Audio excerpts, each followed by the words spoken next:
de bloqueio, tem muito isso, né? Quem usa cartão de crédito sabe, mas esse cliente vai lá e troca o cartão e a inadimplência é muito baixa.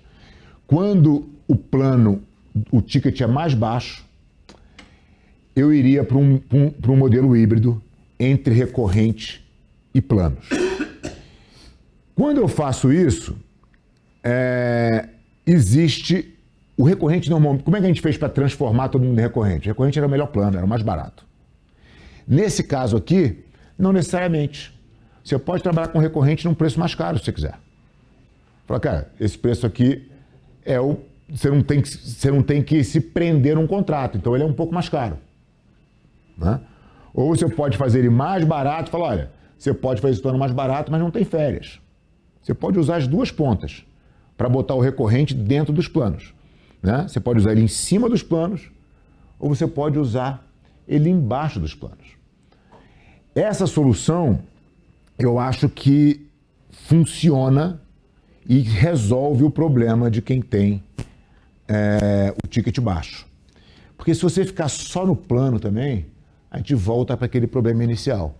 A gente tem que ter um foco na renovação muito grande, a gente tem aquela tentação da antecipação a qualquer dificuldade que a gente tem, a gente vai querer antecipar o nosso recebível e a academia vai entrando num espiral negativo aí, difícil de sair. Quando a gente fala de jiu-jitsu, a gente fala basicamente de 3 fontes de renda. Mensalidades em geral, produtos e aulas particulares. A diferença é qual o percentual que você consegue em cada uma delas. Então, por exemplo, se você tem uma academia uniformizada, talvez você consiga chegar em 10% do seu faturamento de produto. Se você não tiver, vai ser muito difícil, porque você está dando produto para as marcas, né? Para os fornecedores. Então, e 10% do negócio é muita coisa. Né? Então, se você não tem a política de uniformização, significa que você está deixando esse dinheiro na mesa para outro pegar.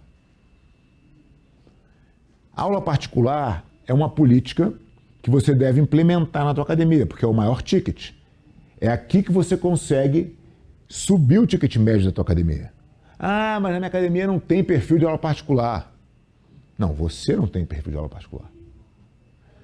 Entendeu? Eu dava aula particular no Rio de Janeiro, no Rio de Janeiro não tem, eu dava o dia inteiro de aula particular. É simplesmente como você vende para o teu aluno aquele produto. É quanto de valor você coloca nele, e não de preço. Né? O cara ter a oportunidade de treinar 1 a 1 com você, é óbvio que tem que custar muito mais caro. Né? E o aluno que começa a fazer isso, começa a gostar muito disso, e isso vai virando um produto da academia de vocês. Né? A minha academia hoje tem aproximadamente 10% do quadro de alunos faz aula particular. Né? Então a gente está falando aí de 50 pessoas. Então é um faturamento considerável. Né? Então você pode realmente ter um grande aumento no teu ticket médio se você fizer um trabalho na aula particular. E aí, como é que a gente faz esse approach com o aluno? O que a gente entrega para esse aluno na aula particular? Que diferença existe entre o cara aprender numa particular e numa coletiva? Isso tem que estar muito claro para o cara na hora da venda do produto. Quando o aluno de vocês vai se matricular, ele tem que entender que existe um outro produto. Que não é só a academia que ele estava imaginando, que existe ali um produto especial. Né? É muito mais fácil você vender para um cliente que já é seu, né? Do que você buscar um cliente na rua. Não é isso? Todo mundo sabe dessa regra. Então, se meu aluno já está lá, já gosta de jiu-jitsu, se eu tenho um produto melhor para oferecer para ele, se ele tiver condição financeira de fazer, ele vai fazer. Né? Só tem que saber como fazer esse approach no aluno, como vender a aula particular. Mas ela é responsável por uma receita considerável e que faz o teu ticket médio aumentar. Isso é uma solução para, naquele caso que a gente falou das academias que já tem um preço formado e entenderam agora que aquele preço está errado. Né? Como é que eu corrijo isso? Aumentando o faturamento de aula particular. Porque eu não tenho esse produto ainda, eu posso cobrar o que eu quiser, aí eu vou saber quantos alunos eu preciso para atingir o número que faz sentido para mim, dentro da minha programação e do meu lucro. Posso, duas perguntas? Claro. Para fazer aula particular, tá? A gente vê muito modelo aqui. Eu tenho um tatame, então chega um professor que você não sabe de onde e tal, me aluga e você acaba alugando e recebe a receita marginal. O aluno tem que ser o ideal, o modelo ideal aqui, que seja matriculado na tua academia e que o professor da aula particular seja professor da tua academia também.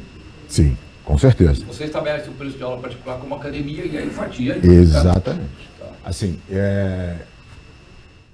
eu gosto da ideia de que o aluno é aluno da minha academia e está comprando simplesmente um serviço diferente. Academia, né?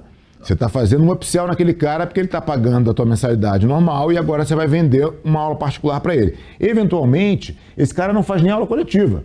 Ele é um aluno de perfil de aula particular, mas ele está matriculado na sua academia num plano de aula particular.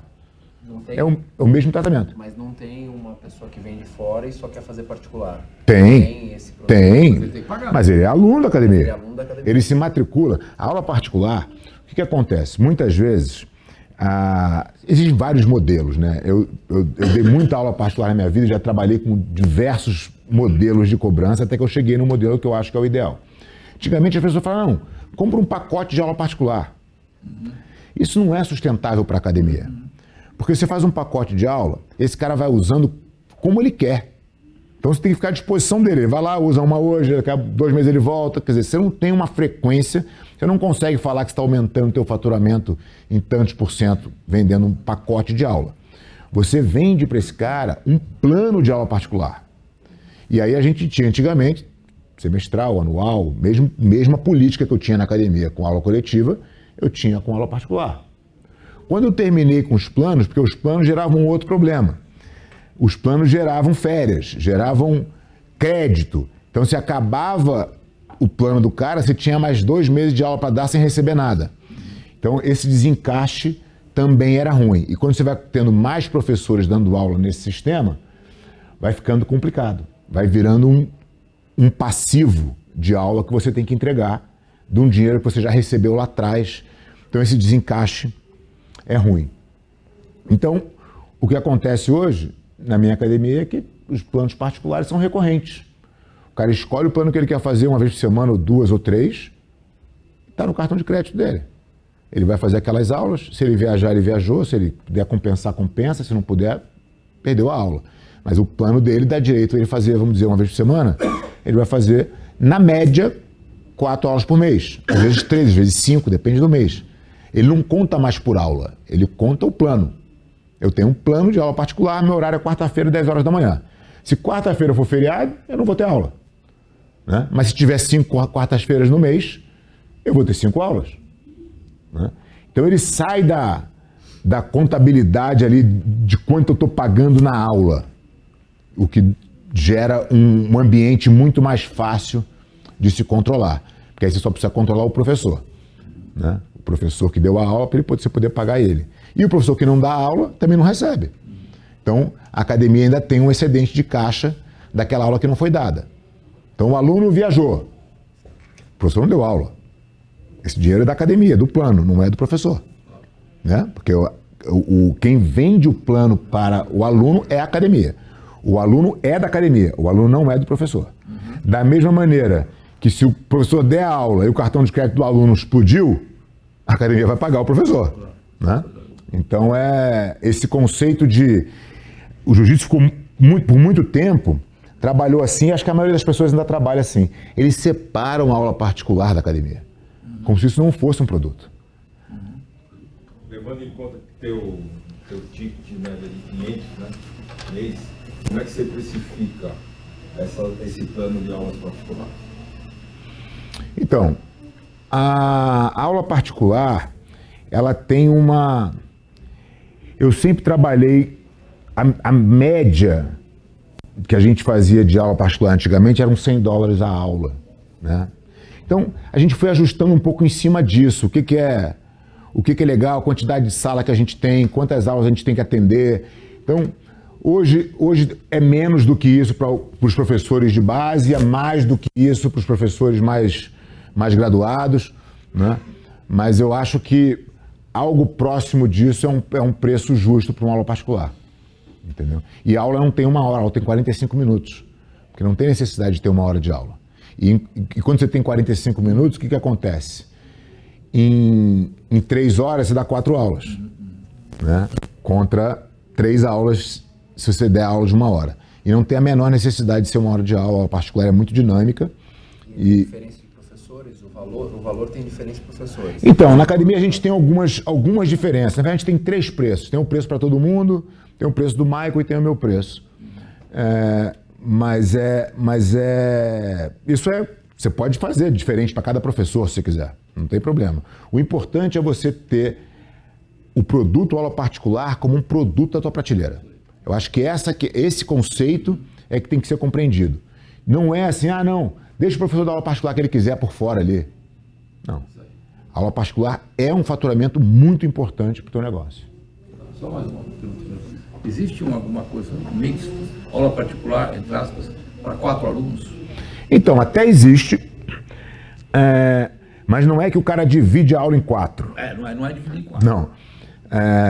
Você pode fazer aula individual, aula em dupla, aula em trinca, e você vai tirando, na academia a gente tira 20% para dupla, isso aí.